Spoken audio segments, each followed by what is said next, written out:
ಜನ್ಮ ತಾಳಿದೆ.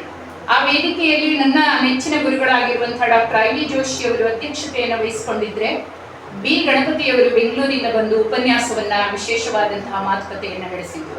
ಅದಾದ ನಂತರ 2016ರಲ್ಲಿ ಸಾಹಿತ್ಯ ಪರಿಷತ್ನ ಸಹಯೋಗದಲ್ಲಿ ಇದೇ ವೇದಿಕೆಯಲ್ಲಿ ನಾವು ಮತ್ತೊಂದು ಕಾರ್ಯಕ್ರಮವನ್ನ ಕೂಡ ಆಯೋಜನೆ ಮಾಡಿದ್ವಿ.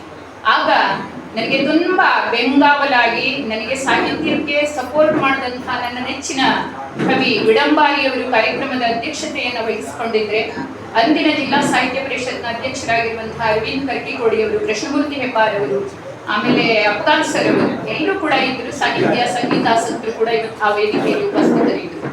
ಅದಾದ ನಂತರ ಸದಾ ಸುದ್ದಿ ತನ್ನ ದಶಮಾನೋತ್ಸವ ಕಾರ್ಯಕ್ರಮವನ್ನ ಆಚರಿಸುವಾಗ ಸ್ವಲ್ಪ ವಿಶೇಷವಾಗಿ ಧಾರ್ಮಿಕ ಕಾರ್ಯಕ್ರಮಗಳಿಗಿಂತ ಈ ತರದ ಒಂದು ಕಾರ್ಯಕ್ರಮಗಳನ್ನ ಆಯೋಜನೆ ಮಾಡಿ ಎಲ್ಲರನ್ನ ಒಟ್ಟಿಗೆ ಸೇರಿಸಬೇಕು ಅಂತ ನನ್ನ ಹಂಬಲ. ಅದಕ್ಕೆ ಸಪೋರ್ಟಿವ್ ಆಗಿ ನನಗೆ ನನ್ನ ಸಂಗಾತಿ ಗಣೇಶ್ ತುಂಬಾ ರೀತಿಯಲ್ಲಿ ನನಗೆ ಎಲ್ಲ ರೀತಿಯಲ್ಲಿ ಸಹಕಾರವನ್ನು ಕೊಡುತ್ತಾರೆ. ಹಾಗಾಗಿ ಇಂತಹ ಕಾರ್ಯಕ್ರಮಗಳು ಇವತ್ತು ಸಾಧ್ಯ ಆಗ್ತಾ ಇದೆ ಅಂತ ನಾನು ತುಂಬಾ ಖುಷಿಯಿಂದ ಅಭಿಮಾನದಿಂದ ಹೇಳ್ಕೊಳ್ತೇನೆ.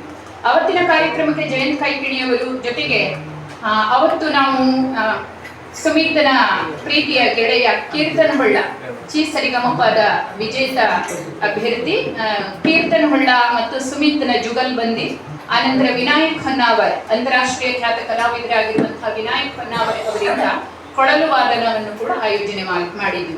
ಅವತ್ತು ಈ